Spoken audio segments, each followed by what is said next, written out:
Some black people were too rich, so they killed them.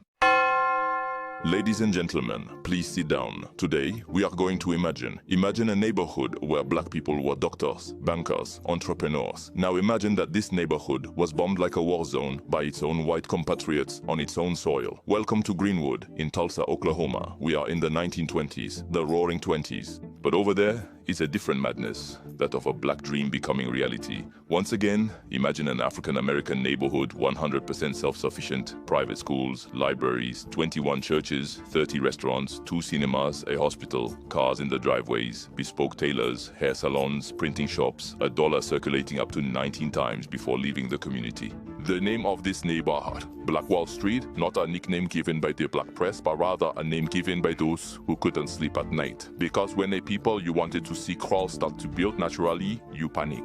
His oil seizure, as he to this, no only took an incident, or rather a pretext. Jake Rowland, a young black shoe shiner, and Sarah Page, a young white woman, elevator operator.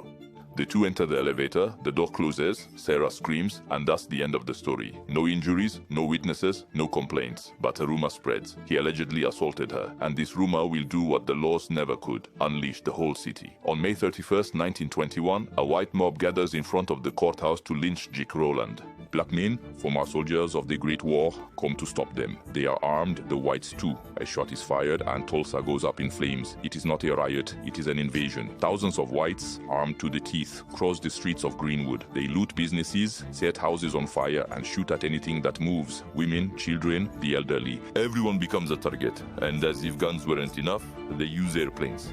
Yes, you heard correctly, private planes. They drop homemade bombs on the roofs because killing on foot is slow, and to erase a dream, you need height. Result, 300 dead, more than 10,000 people displaced, 35 blocks razed, all in less than 48 hours. But the most fascinating part is not the violence, it's the aftermath. Not a single attacker charged, no trial, no serious investigation. Even the insurers refuse to compensate the survivors. Sorry, not covered against racist pogroms, and since memory is also a weapon, Tulsa will do what it does best, remain silent. The archives disappear, history books skip the event, children grow up never knowing that an entire city was sacrificed for being too successful. So what should we take away from this story? That in an America that claims to be meritocratic, black success is sometimes the greatest crime, or that justice in this case was as absent as the rescue services that night. So yes, it is often said, history is written by the victors. But here, history was erased by the guilty. Anyway, I do not judge, I just tell the story.